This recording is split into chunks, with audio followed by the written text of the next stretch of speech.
why shouldn't we eat animal products? After all, we're at the top of the food chain, and my ancestors didn't claw their way up the food chain so I could be vegan.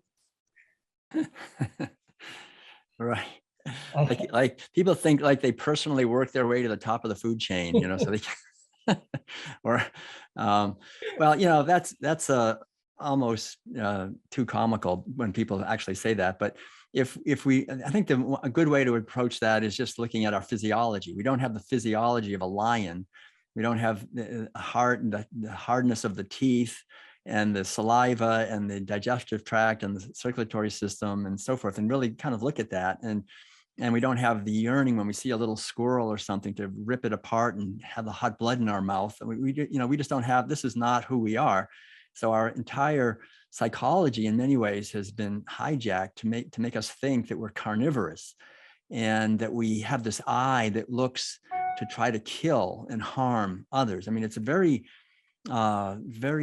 deep wound that is inflicted on all of us. That narrative gets into our society at such an early age that we eat the flesh and secretions of horribly abused animals like it's our right, it's our nature. And I think it explains pretty much all of the underlying dysfunctionality of our society, that basic idea that we are at the top of the food chain, so we're superior, rather than taking our proper place here as peaceful, creative, loving mammals who can create a beautiful world here. There's nothing stopping us except this animal agriculture mentality, which victimizes the earth and other beings based on a complete false delusion. And I think the average person, if they thought about this a little bit, would understand this and realize that the only reason we're doing it is because we're just following these narratives and these orders that we got from people we loved and trusted. So this abuse has gone through the generations and this delusion. And it's like Voltaire said, if we believe absurdities, we will commit atrocities. So this absurd idea, it's kind of funny on one level, but then you see the atrocities that it causes, it's not so funny anymore. And I think that's really what the vegan movement, it's for us to help really bring that point home. Yeah, it really is just a might makes right argument.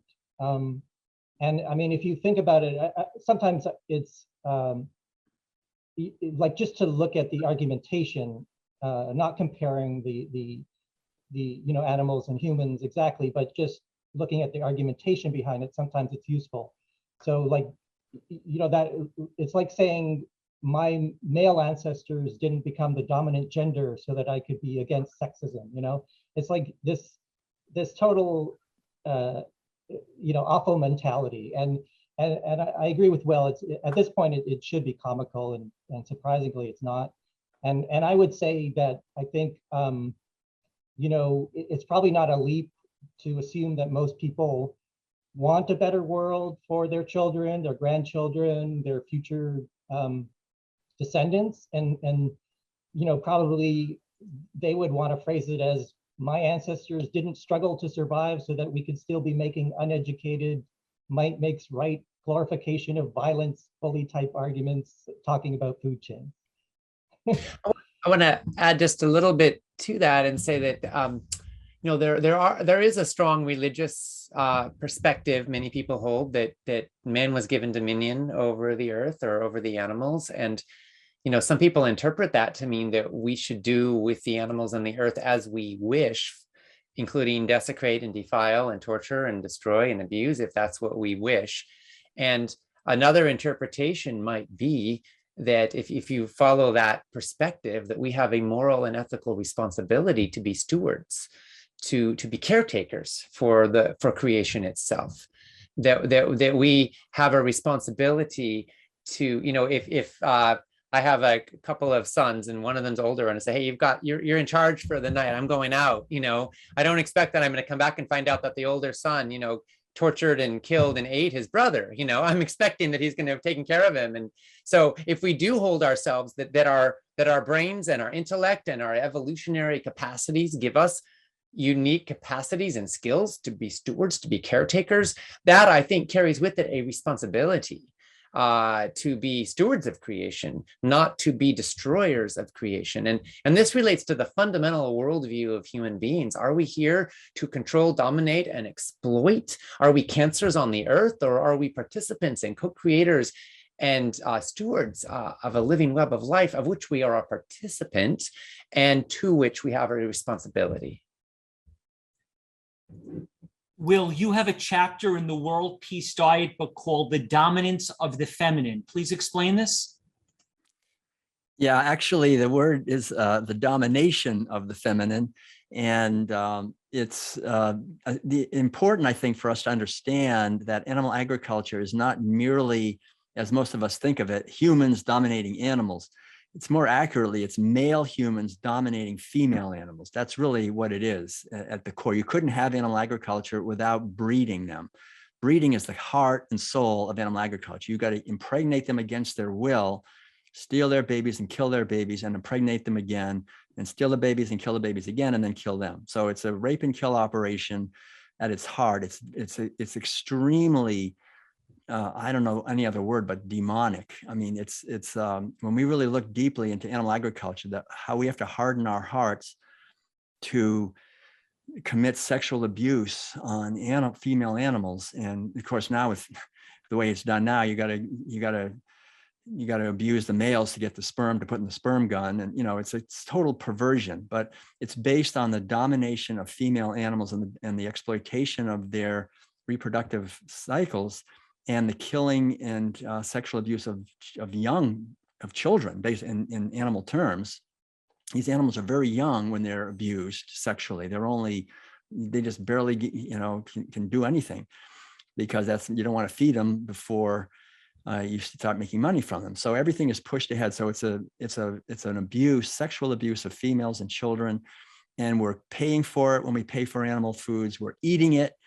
We're actually eating that energy and that reality. We're using that to build this beautiful physical body, our temple, what we have, our precious vehicle. We're giving that to our children who don't know any better. So this violence and this really satanic abuse goes through the generations, and it's unrecognized. We don't see it, and we don't realize that that's the spinning fury at the core of our culture. And the final thing I'll just say is that there's a Greek word, Sophia, which is the Greek goddess of wisdom. It's a feminine wisdom goddess. And I noticed in my study of world religions that wisdom is typically a female goddess in all the traditions, Shekinah and Saraswati and so forth. And this feminine wisdom is in all of us, but that's the big wound of animal agriculture, is it just shuts down Sophia. It shuts down the feminine wisdom in both men and women. And because of that, we allow corporations to destroy our planet and our children and so forth. And so it's really, I think, what we're talking about with this conference and with the whole movement of liberation and health is the arising of Sophia, the awakening of the feminine wisdom to love and nurture and protect life, and question all the official narratives that steal sovereignty from beings and that allow violence and abuse of the weak by the strong, basically. I think that's really what it is. So this is the key point in the whole thing in many ways to me. Does lab-grown meat end our problem of hurting animals? Does it end our problem of destroying the environment?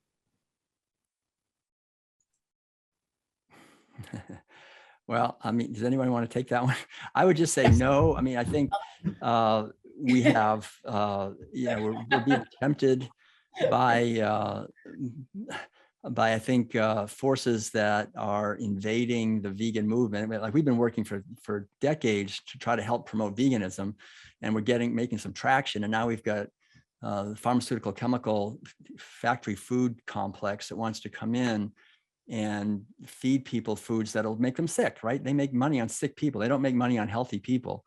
And these foods are very often genetically engineered. They have a lot of chemicals in them.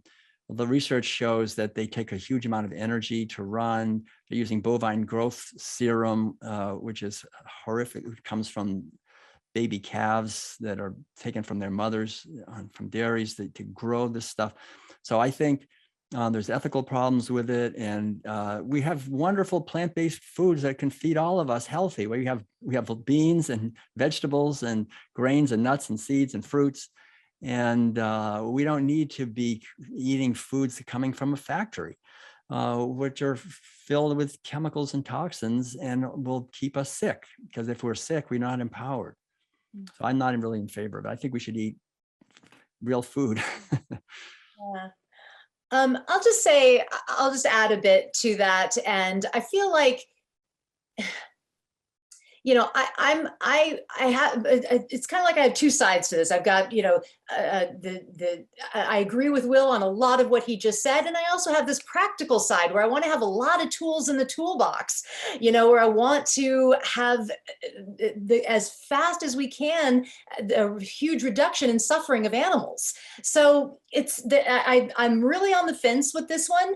But the thing that bothers me the most about lab grown meat is that it is still commodifying an animal, and it's actually meat, which it just doesn't feel like animal liberation to me. And it feels like that it could easily, that we could easily, if this is the direction we go, that we could very easily slip back into meat eating, because we haven't coupled it or connected it with speciesism, with non-commodification of animals, with, you know, freedom and liberty, you know, complete freedom and complete liberation. So it bothers me, you know. I kind of feel a little uncomfortable with it.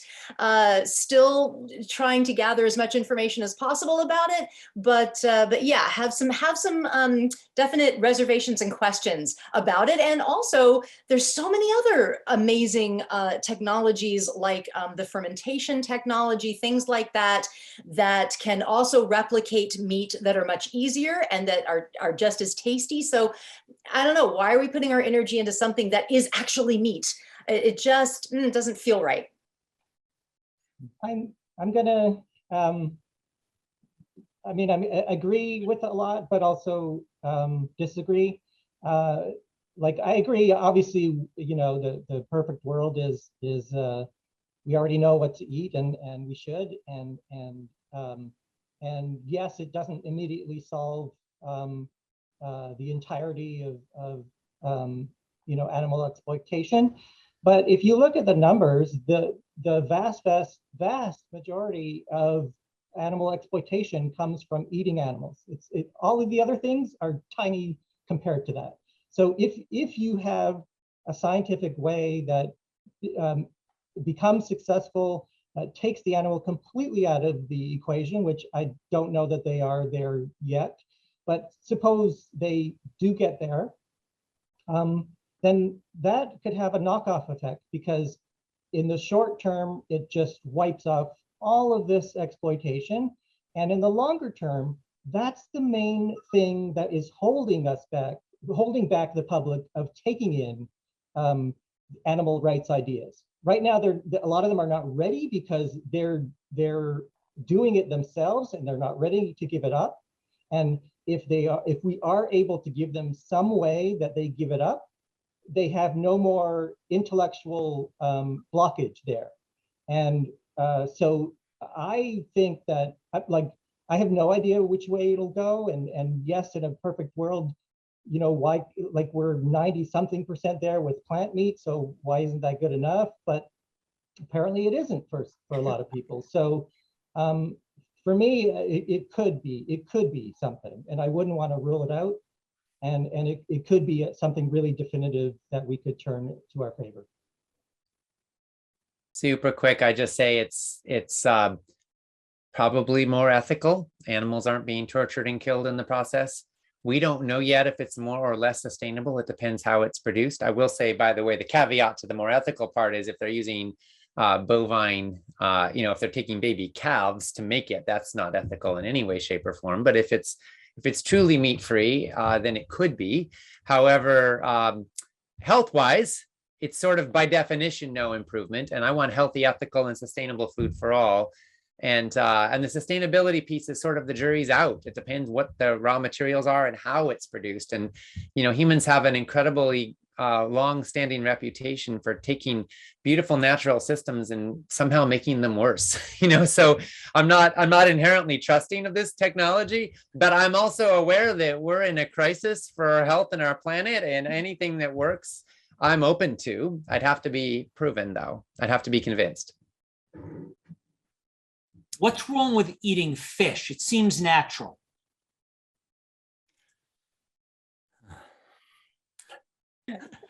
Well, there's a lot of things wrong with eating fish. I mean, just briefly, I know we may be taking too long on these questions. I'll just say very briefly, it's, you know, people think that if they can just move to the cleaner animal-based foods, like usually it's dairy, eggs, and fish, right? I gave up everything else. I'm just eating a little dairy, some eggs, and some fish. Like, that's better. But from the point of view of actual health, I think it's probably worse, because dairy and eggs and fish are probably get the most toxins concentrated in them in many ways. But also in terms of violence and cruelty to individual beings and to the environment, to ecosystems, I mean, they're terrible also. And fish, 2/3 now of the fish that we're eating are factory farmed, and factory farmed fish is, I know Hope has been writing about this too, and we all know, but just it's factory farming of all animals is terrible, but of marine animals, it's even worse. And the hyper concentration of these animals, the way they're eaten alive by sea lice, the violence and misery and pollution that this causes. And then the free caught, so-called free living fish that are caught in nets, we're completely strip mining the oceans. And we're catching fish, not just for human consumption, but also to feed to livestock, to feed to pigs and cows and chickens, to make them gain weight and to give more milk and give more eggs. And so this whole system is based on massive violence towards marine animals. Fish are really getting terribly abused and killed and wiped out more than anything. They're going just collapsing. Fisheries are collapsing. So I would say that fish should be the very first thing that people give up, really. It concentrates heavy metals, PCBs, dioxin, nuclear radiation, all the pesticide, herbicide, and fungicide residues from the earth. Everything ends up in the ocean. It concentrates in their flesh, hundreds of thousands or even millions of times more in their flesh than in the water. So it's very toxic and harmful and cruel and violent and completely unnecessary. These proteins are toxic also. So on any way, it's something we should never do. These animals are just as sentient as we are, and just because they can't scream, we think that they don't mind it. But you know, so I'll stop right there. But it's a great question. I'll just encourage everyone to watch my presentation that I gave 2 days ago for this wonderful conference that was a whole hour of fish. So I won't repeat myself. I'll let others talk about it, but I really encourage you to, now that you have access to the conference, please watch my presentation. And I get into the amazing science of the last 20 years on the emotional life of fish, the cognition that we have found in fish, the learning ability, the memory, that there's so much we know now about the complex, amazing lives of these individuals. So there's yet another reason to not eat fish. So I'll let others continue. Charles, did you have something you wanted to say? Well, you kind of said it. I was just going to say the short answer for me is fish are sentient. That's all you need from my perspective. I guess the other thing that I'm going to comment on, and I'm sure we'll probably see it again, but you phrased the question as it seems natural. And that to me always is an immediate red flag when you're talking about morality issues, because that's a known logical fallacy called an appeal to nature fallacy or a naturalistic fallacy, because things in nature aren't automatically morally good, and things that are not natural are not automatically bad. It's just a logical fallacy. So we shouldn't even be thinking in terms of natural in that way.